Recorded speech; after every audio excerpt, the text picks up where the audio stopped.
want to thank everybody. Thank you so much to all my fans. You guys are awesome.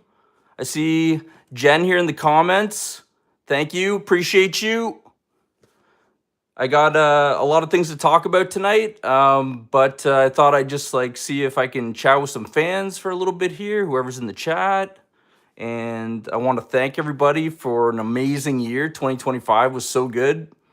5,000 subs, almost 9 million views. You guys are nuts. 48,000 likes. That's crazy. 24,000 watch hours. I had 2 shorts hit over 1 million each, 1.8 million, and then one at 1.2 million. That's absolutely bonkers to me. And then I had 9 shorts in the 6 figures. You guys seem to really like Ricky, so I appreciate you. I really do. So what I thought I would first do here is kind of just chat with you guys. The idea is to get some family topics off you guys. Maybe I can turn them into shorts. If you have a 1 to 3 word family topic, something like camping or sledding or anything like that, just something that comes to your mind, that maybe you can think of something that I haven't thought of. I try to think of different locations and different situations all the time that maybe I could put Ricky in or him with his parents. And yeah, if you guys have any suggestions for a topic, please just go ahead and write it in the chat and I will see what I can come up with. Maybe I can write something and I can shout you guys out, whoever suggested the idea, in the description of the video. So I just thought that'd be kind of cool, something interesting for you guys. And what I also want to do is shout out quick a couple people. I want to thank my daughter Aria, her sister Lily, and my nephew Banks. You guys are the inspiration for this channel. I do this for you. I do this for my family. I do this for my friends. I appreciate everybody's support. It means the world to me. So I just wanted to get that clear and across. And my brother Mark, he's the one who created all the music for all of my shorts. They're all original music compositions. So shout out to my brother. You can check him out on Instagram, Music by Mark Gross. And yeah, let's see who's in the comments here. Hey John, what's going on? Hello, welcome. That's Dado Malibo. Yo, what's going on, bro? How you doing? John with the hey. Nice. All right. A couple other things I'm just going to go over based on 2025 as my first year on YouTube. There was 2 videos that did exceptionally well, more than the others. I had one video that hit 1.8 million views, so I'm just going to discuss that one with you guys right now. That one's called When Mom Wants to Sell Her Toys. And basically, she just wants to sell 2 of Ricky's toys, and Ricky has to choose between the 2. Like I said, 1.8 million views. The click-through rate on that was 10.9%. That is really high. You're lucky if you get anything in the 5+. And this one hit 10.9% on the click-through rate. So what that means is when the thumbnail gets displayed to people in their home feed, 10% of people are clicking on it to check it out. So must have been a good thumbnail. I'm trying to put more facial expressions into my thumbnails, so every single time somebody sees an impression on their homepage, it'll have some crazy expression that Ricky's doing, and I figure that's better than just a straight face nothing, right? 704 subscribers just from that 1.8 million view video alone. So that's pretty wild.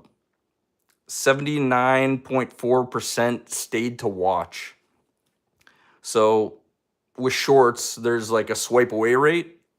And what you want to be is you want to be over 70% in the watch stay to watch to swipe away rate is what I mean. So if you can do 70 to 80% or higher of people are actually staying to watch more than a couple seconds, then your short actually has a pretty good chance at getting, I would say, over 30,000 views. Anywhere up to, you've seen it with that one short, When Mom Wants to Sell Your Toys, 1.8 million.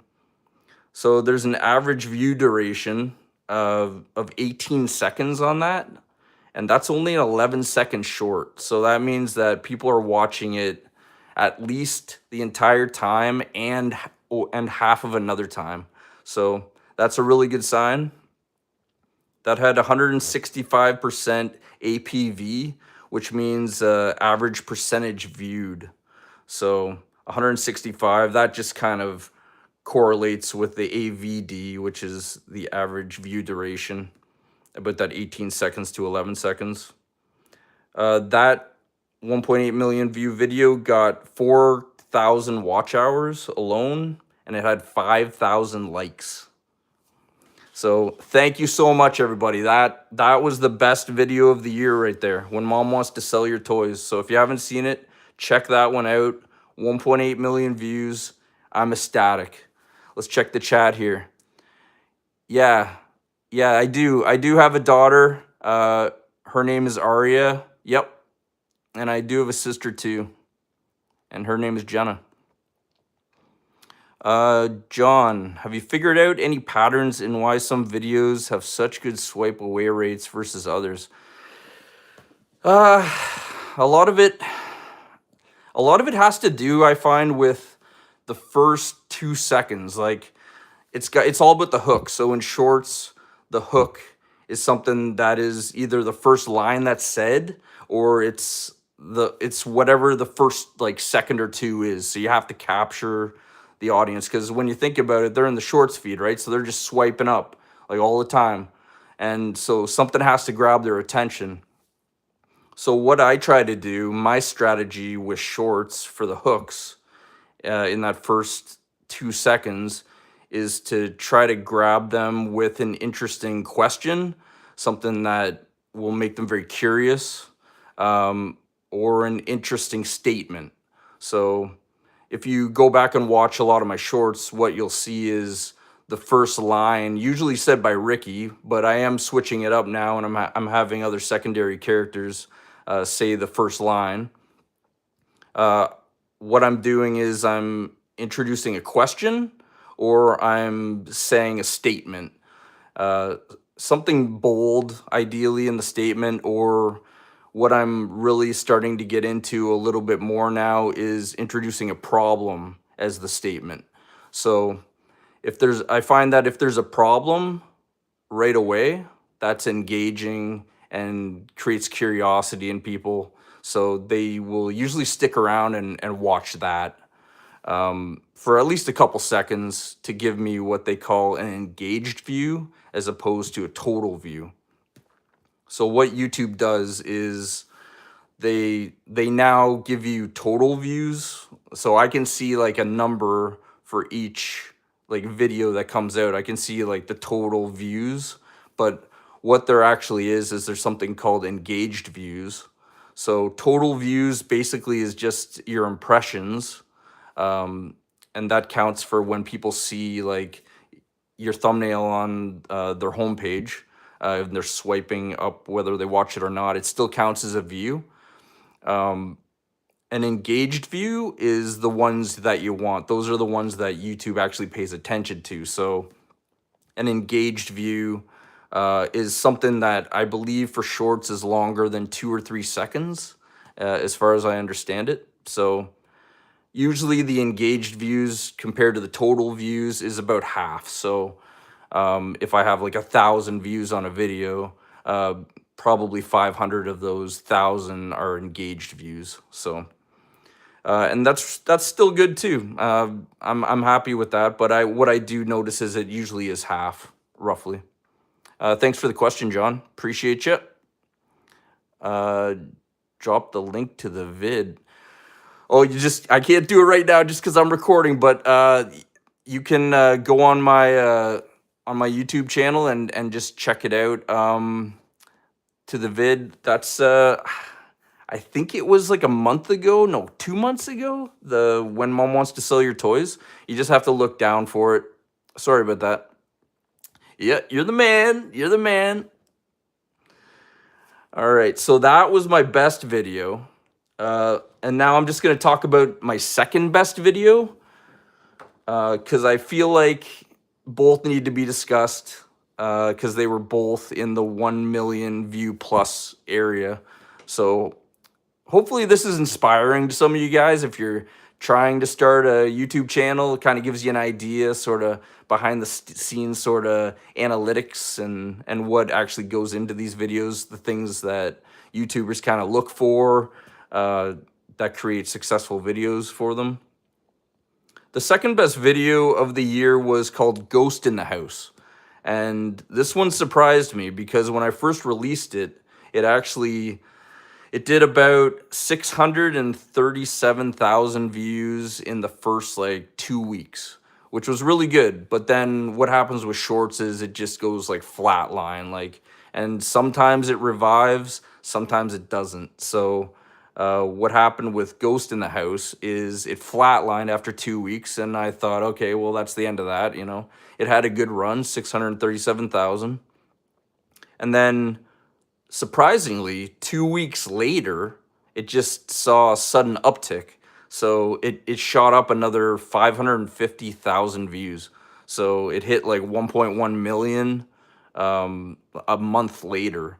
And that was really unusual because that's the first short that I've ever put out that had a huge spike about a month after posting it. So I'm not sure what's going on there. I don't understand YouTube. I really don't. It makes no sense to me considering that 160 of my other shorts never did that. They never saw like a revival after a month, like Ghost in the House did. So Ghost in the House it's currently at 1.2 million views. 530,000 of those views are engaged views. So that means that 530,000 out of the 1.2 million watched for longer than 3 seconds. It had a click-through rate of 5.4%. So anything over 5% for a click-through rate, that just means that people are, like I said, tapping that thumbnail when they see it on their homepage and checking it out. So 5% plus is really good for YouTubers. That got 1.1 thousand subs, which was actually way more subscribers than my best video that got 1.8 million views, which was When Mom Wants to Sell Your Toys. So When Mom Wants to Sell Your Toys, that got 704 subscribers. And my second best video, Ghost in the House, got 1.1 thousand subs. So that tells me that, I don't know, it almost tells me that people like Ghost in the House more than When Mom Wants to Sell Your Toys, but both did really well because they had like a 78% plus stayed to watch rate. So that's really good. That's really good. The average view duration on Ghost in the House was 19 seconds, even though it was only a 13-second short. So people are watching for like I said, time and a half, pretty much. 2.8 thousand watch hours, and that one also got 5,000 likes. The funny thing about both those best videos of the year that hit over 1 million, both of them involved mom. So I think I got a lot of moms watching me. Moms, if you're out there, comment, yes, you're right, because I think a lot of my audience is moms, and that's great. I love playing the mom character. It's my favorite character to play besides Ricky. And even my third best video, which got 873,000 views, that was Negotiating with Mom for Candy. That one also involves mom. So all three of my top videos of the year all involve mom. So you guys love mom, so I'll keep on bringing that mom character for you. Sherry, thanks for the thumbs up. Appreciate you. John, you're the man. You're the man. That's awesome. If you guys have any questions for me, feel free, like about my channel, about anything. I just won't talk politics really. That's basically it. And oh, religion too, politics and religion. Let's just keep it comedy. Let's keep it to the shorts channel. And if you guys have any questions about my process, feel free to ask. I actually have some questions for you guys. So why don't we start with that? Let's start with who are some of your comedy heroes? Let's hear them. Right now, I'll just say my comedy heroes were Abbott and Costello, Laurel and Hardy, the Three Stooges, those guys, all those groups, just amazing. I grew up with them. My dad introduced me to them when I was young, and ever since then, it's those are the guys for me. Those are the guys who are like the comedy legends. Abbott Costello, Laurel and Hardy, and the Three Stooges. So who do you guys like? Have you watched any of those acts on old tapes and stuff? Old videos? They must have stuff on YouTube. I haven't like gone and watched too much on YouTube. I'm just talking about when I was a kid. I used to watch like VHS tapes and stuff like that with my dad of those guys. But yeah, let me know who you guys like right now as comedians. Who are your favorites? Who were your comedy influences like growing up? Uh, for me, it was guys like Jim Carrey, Mike Myers, John Candy. So many good ones from like SNL and um, yeah, no, those guys are legends, absolute legends, and I still like think about the times that I was back in college and studying the greats and even learning from a few of them. Joe Flaherty, who was part of SCTV, part of the show Maniac Mansion. He was the jackass guy in Happy Gilmore. That guy was a special guest teacher, I would say, for me and my class back when I was in college studying comedy. I went to Humber College in Toronto and I studied comedy writing and performance. So that's exactly what I'm doing now, comedy writing and performance. And I don't know, it's in my blood. I love it. I love comedy writing. So yeah, I see we're getting some more people in the chat. So if you guys have any questions for me about my channel, feel free, please just ask away. And I'm asking everybody right now who your comedy influences were growing up. So let me know who you like as comedians. It doesn't have to be just when you were a kid. It could be who you like now, for example, whatever you guys want. So I know a lot of them. Another question I could ask you guys is who's your favorite secondary character that I do? I have a feeling I already know, but let's hear them because yeah, right now it's mom. She's like a front runner, and I believe that she's the one that gives Ricky the hardest time for sure. Her and dad are kind of like, you know, the bad guys. I actually had a video. I had a comment actually this week. It was somebody who asked a really interesting question, and I'll put it in my next fan questions video. But they said, "Who's the antagonist?" And I was like, "Wow, that really got me thinking." I was like, I guess the mom and dad are the main antagonists for Ricky because Ricky's the hero like of the show, like, but Carl and Sarah are also antagonists because everybody just gives Ricky a hard time, you know. They they're just bothered by him. But I guess I look at Carl and Sarah as like the henchmen, and I look at mom and dad as like kind of the bad guys to Ricky more than anything, I would say. So uh, yeah, it was a good question, and I'll definitely reference that. I forget the person's name who had mentioned that, so I apologize. But I will shout them out in my next fan questions video. So yeah, if you guys have any questions about my channel, tell me where you're from. I'm interested in learning a little bit more about my fans, like what part of the world you guys in. Majority of my audience is in America, so Philippines is next up to America, and then it's UK, and then Canada. So I actually have the numbers here. 31% of my audience is from the US, 18% from the Philippines, 8% from the United Kingdom, 7% from Canada, and that's really it. It gets down to like smaller countries with 2-3% after that. So I don't need to mention those, but just a couple stats from the channel I thought you guys might find interesting. And 99% of all of my views actually come from people who are not subscribed. So I found that really interesting.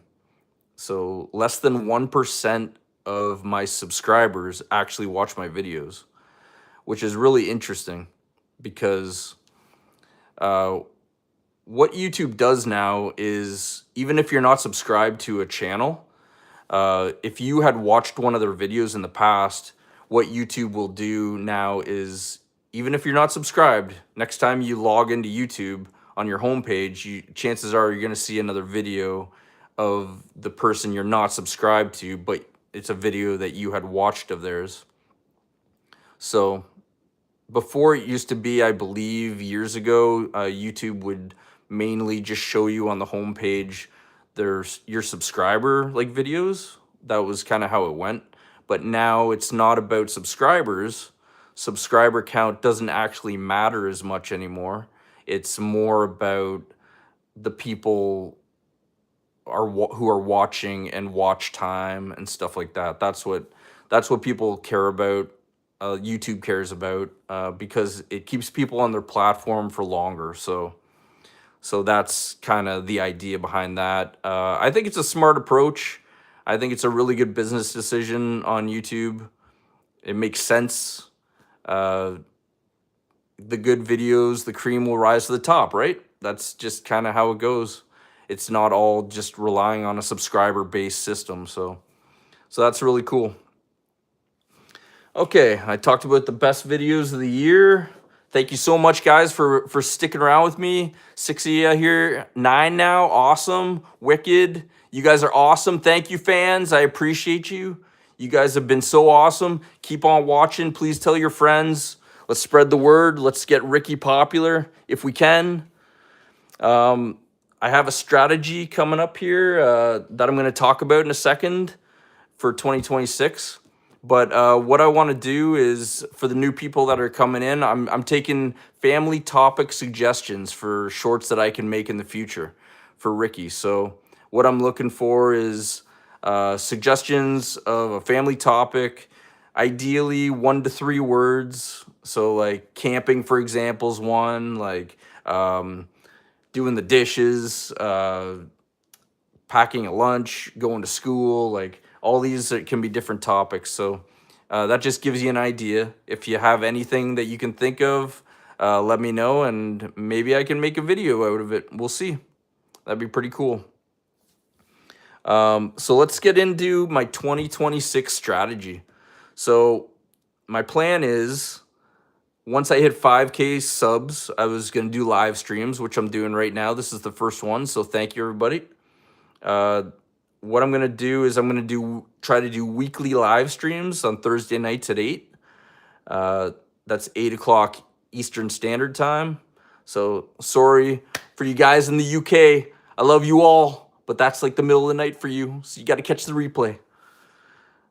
Live streams, that's important for watch time, because as it stands right now, I can't get monetized off of shorts. So even though I have 24,000 watch hours, and usually with long form videos on YouTube, in order to get monetized, you only need 4,000 watch hours.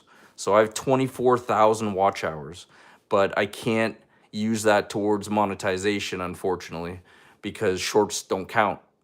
So because shorts don't count for monetization, I have to think of other ways to try to get monetized. And doing live streams, I found out, actually counts for watch time. So I think by connecting with my fans once a week, and just seeing what you guys are up to. That'll really help out Ricky and help me out, and hopefully one day help my family out, my daughter out. So let's just keep these live streams going and let's see what happens. I want to do more long form videos. That's important to me. So I was thinking about doing like bloopers or behind the scenes type of videos. I haven't done any of those yet. Mostly what I've done to this point is compilation videos, which do pretty well. Uh, it's kind of like having a playlist on my channel. I tried creating some playlists before, but they didn't really work out. So I basically just decided to do compilation videos as long form videos. That way, those watch times, even though they're relatively small, can still count towards monetization. And then I did I did a best of 2025 video, and as soon as I put that video out, the best of 2025, it shows in that video the 637,000 for the Ghost in the House video, and then the next day it just started spiking again, and then it hit 1.2 million. So that was kind of funny. I was just kind of like, should have waited a few days before I made that video, but I wanted to get it done before the end of the year. So it's slightly inaccurate, but at the same time, it's just a good foundational video to put out yearly. So I'll do the same thing next year. I'll put out another one that's best of 2026 type thing. One thing I've been thinking about doing is more green screens. I don't know if you guys like them or not. They seem to get very good click-through rate percentages. So I'm getting like between 4 and 7% click-through rate, which is awesome. Anything over 4 or 5% is great. So the green screens seem to be capturing people's attention. I'm glad you guys like those. I just make those in Snapchat. It's just background filters. I get my pictures for the backgrounds off of Pixabay. So I just use free photos on the internet. That way I can't get in trouble. They're just there for anybody to use. Pixabay is a really good site for that. So if you ever decide to do some green screen videos yourself, I recommend using Pixabay and Snapchat. That's usually what I do when I'm experimenting with these green screen videos. And that's something new. That wasn't anything that I had been doing before. Up until, I would say 90% up until now was just videos in Ricky's house in my apartment here. So but I feel like green screens allows Ricky and his family to go outside of the house, which is important. Then he can go to grocery stores. I got a whole list here. Actually, I made a list. Let me just find it here. All right, locations. I could put Ricky in like church. I could put him in the gym, restaurants, post office. I could put him in the car, in a park, museums, toy store, furniture store, a cemetery. So there's hockey arena, laundromat. Yeah, lots of different locations that I can put Ricky in. So it's going to be fun to do some green screen work. Maybe I can put him in the dentist chair or something, take him to the doctor or the beach. Yep, lots of good stuff on the way, guys. So lots of stuff to experiment with. I really enjoy the green screen stuff because, like I said, it allows Ricky to get outside of the house rather than just being stuck with the interior and figuring out what to talk about with mom and dad, problems, things like that. I haven't run out of problems for Ricky. It's been very easy. The writing has just flowed out of me. So I'm very lucky that that's been the case. When it comes to writing, what I do is I'll usually write Sunday nights, Monday nights, and then I'll film on Tuesday or Wednesday.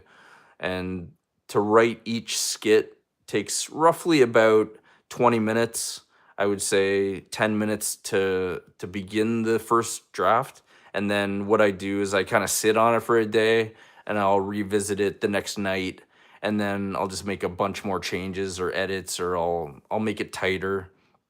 What I try to do is if I have a line that's like, 6 words long, I'll try to condense that line into like 2 words. So that makes it nice and easy for flow. Plus, when people then are watching the video on shorts with the short attention spans that people have, it's just really quick. It's just really quick. You want it to be fast, back and forth, so it captures people's attention.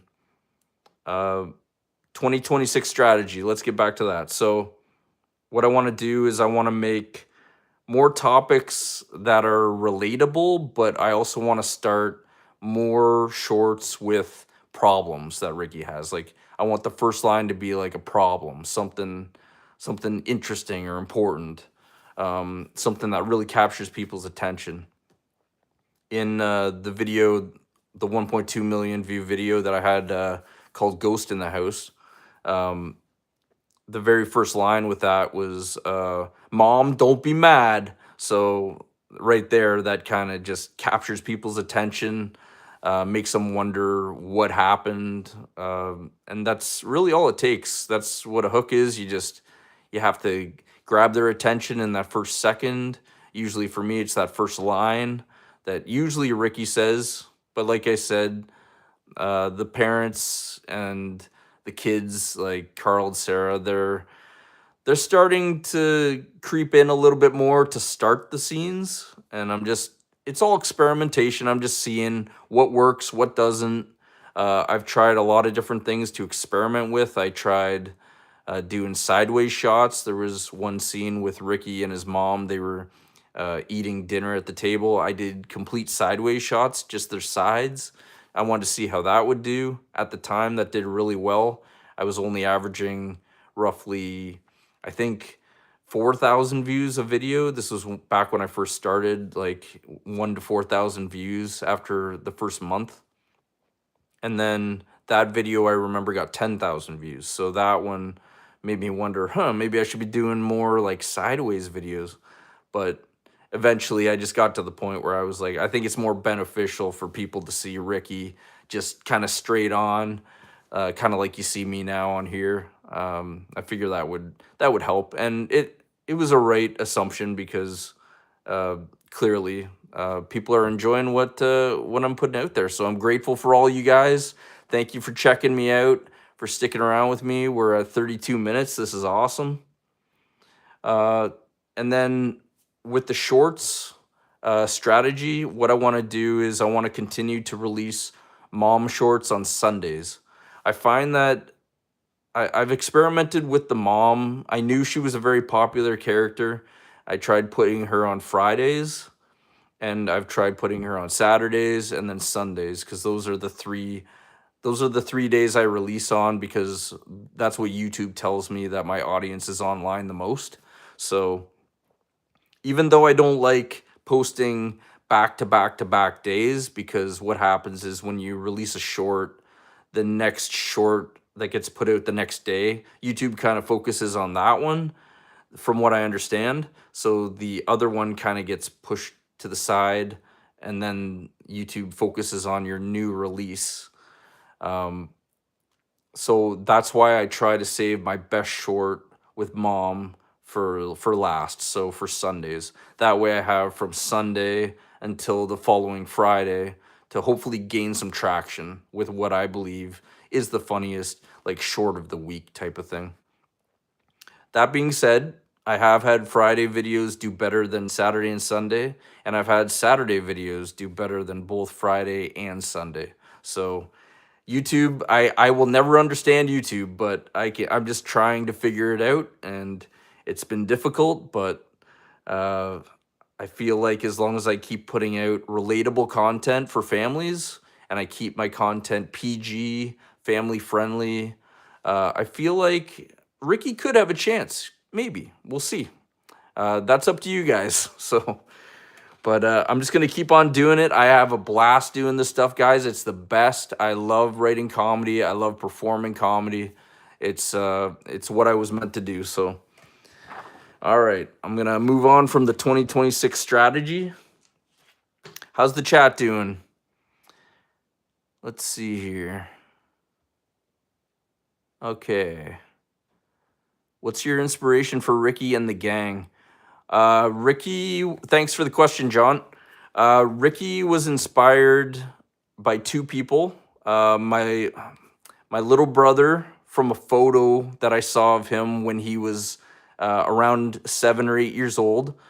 He just had this incredibly like big smiley face on him, and that was the main inspiration for Ricky. Every time I look at that photo, I'm like, that's Ricky. And then my daughter, who's 8 years old, she was also the inspiration for me for the younger character. Uh, Even though it's male female, she's a girl, Ricky's a boy.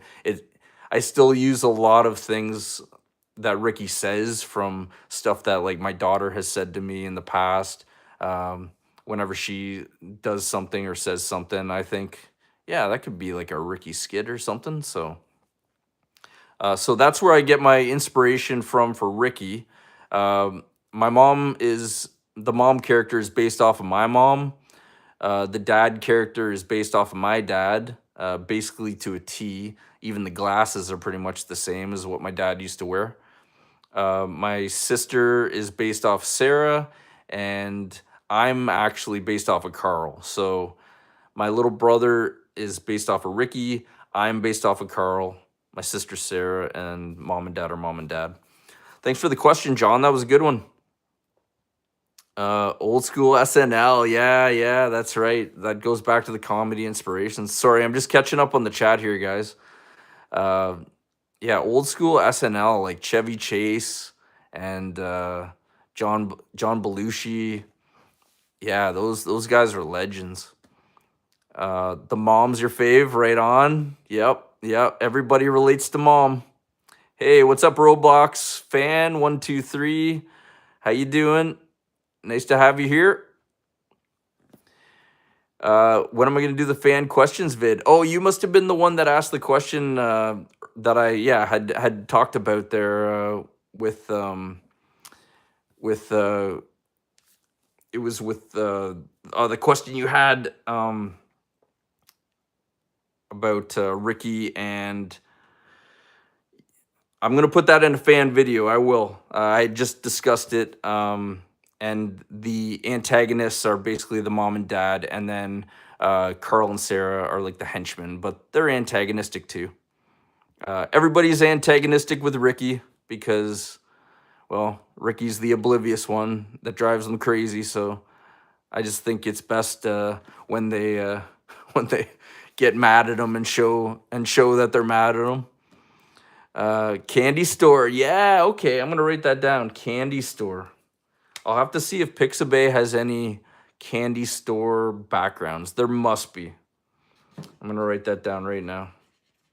Thanks for the suggestion, John. If anybody has a suggestion for a family topic, 1 to 3 words, please just mention it in the chat. That'd be awesome. Hey, my brother's in the chat. He's right there, Mark Gross. Yes, let's go. Bro, your music, I can't thank you enough. Your music is amazing. Everybody loves it. So good. Everybody check him out on Instagram. Music by Mark Gross. Hey, how's it going? Rivaldo Brawled 115. I do not understand what you're saying there. I wish I had a translation for that. But thank you for being here. Appreciate you. Appreciate you. All right, guys. Yeah, so if you have any questions for me about anything, please just like spit it out. I'm willing to talk about Ricky and anything that you want to know about my filming process, about my life, anything you want. And you can always, if you're seeing this on replay, you can always drop me a comment in the comments, a question in the comments, and I will get back to you. I respond to everybody, so that's really important to me to have that connection with my fans. So by all means, feel free to ask questions, even if you're watching this on the replay. Okay, so if you guys tell me where you're from, I want to know who your comedy heroes are, and who your favorite like secondary character is with Ricky, I'm assuming it's the mom, but some of you might like the others. And any questions about my channel? Are you thinking about starting your own channel? I can try to help with some stuff with that if you have any questions about that. Uh, the only advice I really have for shorts, because the shorts I make are like anywhere from 8 seconds to 20 seconds in that range. I find my sweet spot is like 10 to 12 seconds. But the only advice I can really say is grab them in the first line or the first 2 seconds, and that's the hook. And then the ending has to be the funniest. That's a rule that I always live by, is the ending has to be the funniest. Oh, John, translating. Thank you so much. I'm Brazilian, right on. Brazil in the house. Yes. I love it. I love seeing other countries in here. That's wicked. Thanks for the translation, John. You're the man. Yeah, so the hook, first 2 seconds, has to be something interesting. I use an interesting question or interesting statement, and then the ending has to be the funniest. That's a rule that I've always lived by. So I always try to come up with a punchline for the ending, and I'll try to leave it at that. There has been some experimentation I did in the past with Ricky reacting to the punchline, but I feel like it's stronger just to end on the punchline and just leave them laughing and leave them wanting more. That's kind of my plan. I think that's a good approach. We'll see how that goes. What I'll start doing too is experimenting with punchlines in the middle of the skit. So then the ending can be like a basically like a tag, an add-on to the original punchline. So kind of like, you know, punching them in the face, like pow, there's a punchline, and then get them laughing, and then pow, another punchline, make them laugh even harder, hopefully. So what are you saying here, John? Let's see. I think you might be on to something with the moms. Can you get the demographic information of the viewers? Yeah, so I have a little bit of information here about my viewers. Let's see what I got here. So, 68% of my total views, 68% come from people 25 to 45 years old. Um, it's hard for me to say if that those 25 to 45 year olds make up for the full 68%, because it could be kids watching on their parents' accounts. So I don't actually know how many of those numbers are true and accurate. I did a poll on my channel a couple weeks back. I asked, because I was curious. I asked like, what are your age ranges? Like, how old are you? Like, I had like 5 to 15, and then I had like 15 to, I think it was 25, 25 to 40, and then 40 plus or something like that. And 33% said that they were 5 to 15. And then 33% also said that they were 25 to 35. So it's really hard for me to know who my audience is. I think it's a lot of kids, because when I go into my analytics, I can see that there's a lot of, you can see the channels that your viewers watch, like that are very popular. And a lot of those channels are kids' channels. So I'm pretty sure majority of my audience is kids, which would make sense because of the family-friendly content, no swearing. That's kind of a rule I try to live by, is not to swear in my content. I can be edgy, and I plan to be a little bit more edgy in 2026. Just I want to experiment and see what works, but I still want to keep it PG.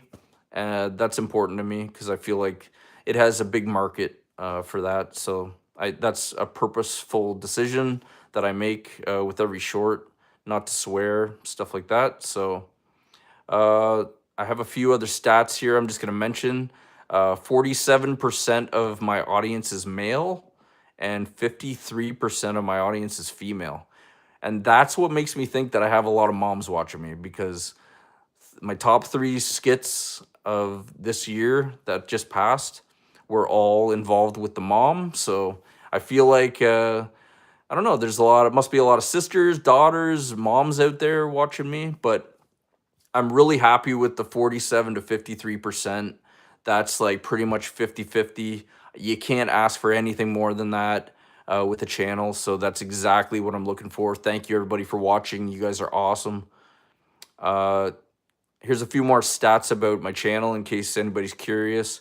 74% of my views come by mobile, so by phone. 15% are watched on the tablet. 8% are watched on the TV, but I have noticed over the last couple weeks that my TV viewership has gone up. So YouTube is showing my stuff more on TV now, on people's TVs, because one of the last two skits I released had a higher TV watch percentage than the mobile, which I thought was really interesting. I feel like mobile users are more suited for my stuff, but at the same time, when you think about kids watching on YouTube on TV, they love that shorts feed. So, and my stuff is filmed in 4K. Not this live stream. I had to reduce the quality for the bandwidth so I could have a good video that wouldn't get blurry and stuff like that. But I will pump it back up to 4K when I start filming my shorts. And 2% of people watch on computer. So 74% is the overwhelming majority for mobile users. And that's right where I want to be, I think. My getting into the shorts feed is something that most of my videos have done. I've only had a couple videos, I would say maybe 4 videos that never hit the shorts like feed. I don't know why. There's no reason why they shouldn't. All my descriptions are pretty much the same. The tags are pretty much the same. Uh, I don't really understand why on YouTube some shorts hit the feed and then I get 95% of all my views coming from the feed, and then some shorts just fall flat, don't hit the feed at all, and then I'm just basically stuck with maybe 200 or 300 views for that video. I don't delete videos anymore. I learned my lesson. That was I'm gonna get into that in a minute here about some mistakes that I made over the past year. But yeah, deleting videos, that's a big no-no. YouTube doesn't like that. They'll basically punish you for that. I've seen that happen to me, to my channel. After deleting a video, the following weeks, like shorts do not do well at all. So that would be my recommendation, is just if you're gonna put out a video, don't delete it. Just let it ride. Sometimes it'll hit the shorts feed, sometimes it won't. And then 76% average people for my channel over the past year stayed to watch versus 24% that swiped away. So that's a really good percentage rate. I feel like that's giving YouTube some good numbers there. 76% average stayed to watch rate. So I'm very excited about that. Thank you, everybody. Very grateful for my fans. And yeah, so let's get into some mistakes that I made over the last year. So when I first started, I had no idea what I was doing. I started watching, just like anybody should when you're going to start a YouTube channel. You should research. You should watch on YouTube professionals talking about how to start a channel, what you need to do. One of the first videos that I watched explained that when you start a new channel, you should not post for at least a couple weeks or a week at least. What you should do is you should use that account, since it's a new account, to watch other videos, comment, that way over time, over a week or two, YouTube will get used to you commenting, liking, just like a normal human would. The problem with YouTube is there's a lot of bots, there's a lot of robots, and they're liking, watching videos, and YouTube is constantly in this battle of deleting bot accounts. It's just something that YouTube has to go through the process with. I see it happen all the time on my shorts. Sometimes my shorts will spike to like 5,000 views in like the first 2 hours or 3 hours. And then what'll happen is it'll just flatline. And then I'm like, huh, that's weird. It was on a good trajectory, like straight up, and then it just flatlined. And then I can see slowly over the next couple hours, YouTube freezes basically the short from what I'm understanding, and then they go through it to weed out the bots. And the reason I say that I think that that is the case is because I notice my likes slowly start to go down a bit, and the views start to go down a bit. So YouTube is deleting those accounts as they're coming in, and I guess once their algorithm gets triggered, I'm guessing by so many bots being in watching that video, they I think they freeze it, and then they go through a period of a cleansing period where they get rid of that stuff, and then once those are gone in their algorithm's eyes, then they kickstart it again. Because I've noticed that all of a sudden it starts back up again, and the shorts views start going up again, and so I think that's the process that YouTube does. I've never had that explained to me like online, how it actually works. Nobody really knows. They're not going to tell us, even the employees that work at YouTube. But I believe that that's what is the case. So getting back to some of the mistakes I made. Here, Darlene. Hey, what's up? What's up? What's up, Mom? Oh, Mama's the favorite character. Oh, yes, she is. She definitely is. Uh, Mistakes I made. Okay, so when you first start a channel, don't start posting right away. You have to start liking videos, commenting on videos, watching videos the whole way through. Do that for about a week. And then what you want to do is when you release your first video, you want to release like 5 videos at once. And the reason I say that, I never did that. I only released one video to start, and then I had to wait another week to release another one. But I realized that was a mistake because when people watch that first video, they YouTube wants them to stick around on the platform longer. So if somebody watches one of my videos and says, "Oh, that was really good. I want to watch another one of his," there's not another one for them to watch. So they leave, and then YouTube punishes the account for that. If I had 5 videos like ready to go, then and I batched them all, I released them all at once, then YouTube would recognize that some people are watching more than one of mine, so it starts like a snowball effect. And I could have saw probably a greater start to my channel than I did. So that would be my advice to people if you're going to start a channel. Start with 5 videos just so people have something to batch watch, and that'll send really good like signals to the YouTube algorithm.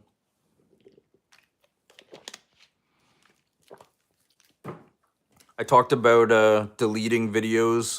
That's a big no-no. I've had some videos in the past that I released, and then after 2 hours, they only had like 10 views or 20 views. So to me, that because my videos usually get around 500 to 1,000 views in the first hour, when I see a video that gets 10 or 20 views, before I used to like delete it. And then what I would do is instead of re-uploading the exact same video, I would go back into my editing program and I would add like half a second speed faster so that YouTube wouldn't pick up on it because it had a different speed to it. That was something I learned by watching some videos online too. If you had to re-upload, increase the speed a little bit. That's what I was told. So I would delete that one video. I would re-upload the video with a little bit faster speed. and it would sometimes do well. It did do well in that case. It shot up to 1,000 views in the next hour.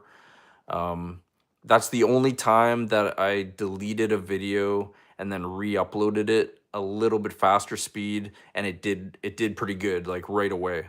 Um, but all the other times that I've deleted videos, they've all like the algorithm must have changed since then, because for some reason, whenever I delete a video now and I try to re-upload it, it does the exact same. It does just as bad, and uh, for whatever reason, the following week just doesn't do as well. It's almost like YouTube has a trust score. I believe that YouTube has a trust score. Every account has a trust score.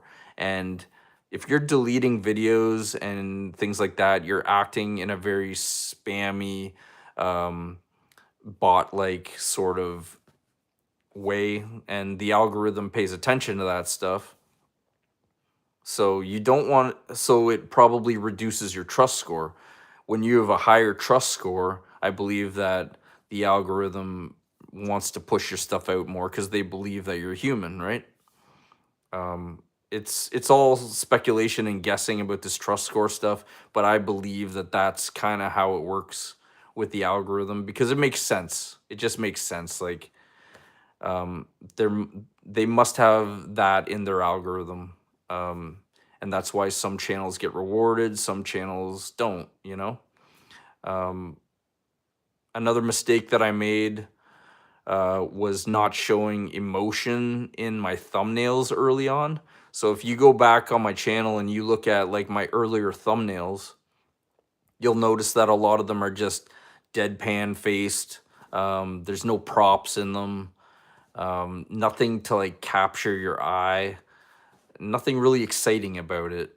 So I caught on to that roughly 3 months in, and I started being like, I got to make my thumbnails pop a little more. So I started putting in the props into my thumbnails. And then I saw a pretty good uptick of people clicking, the click through rates increased, and the videos did better. They were starting to shoot up from instead of 1,000 to 6,000 views. I was starting to get 10 to 20,000 views, and then eventually I was getting 20 to 30,000 views, and then that's pretty much where I'm at now. My channel's averaging around 20 to 30,000 views like per video. The last couple weeks has been slow, I think because of Christmas, but hopefully it'll start picking up again, and I can start averaging 20 to 30,000 views a video. That's kind of where I'm hoping to be. And then if I have an outlier, which is a video that takes off higher than that, that's awesome. That's great. So those are the mistakes that I made over the last like year, and hopefully you guys can learn from that if you're also starting a channel. Just gonna see if anybody else in the chat here. Looks like we're all caught up. And we are approaching the 1 hour mark here in the next minute, so I'm probably going to end the stream really soon. That's pretty much all I wanted to talk about, too. So we did pretty good, guys. Thanks for sticking around with me, whoever's still here. 58 minutes in. Appreciate all you guys. Appreciate all my fans. Listen, you can do anything you want. I'm 41 years old. I just started this YouTube channel a year ago. I work full time. I have a daughter I get my daughter on all my off days. I drive 15 additional hours every single week, just driving my daughter to school and back in a different town. I sell like sports cards on the side. I have a side hustle, like trying to make money doing that too. So anything's possible, like it only takes 5 hours a week for me to do this. An hour of that is like the writing, 2 hours for the filming, and then 2 hours for the editing. So if you guys have any questions for me, please leave them in the comments when you watch the replay, and I will respond to every single person. So thank you very much. I'm very grateful for all you guys. You guys are awesome. I love my fans. I can't even believe I have 5,000 fans. It's absolutely incredible. I never thought in a million years I would get to that point in the first year. So here's to hopefully hitting 10,000 in 2026. So if you like what you saw today, please like this video, subscribe, share, and comment. And I'll catch you guys next Thursday at 8. Next Thursday at 8 o'clock. Thanks very much. Bye-bye.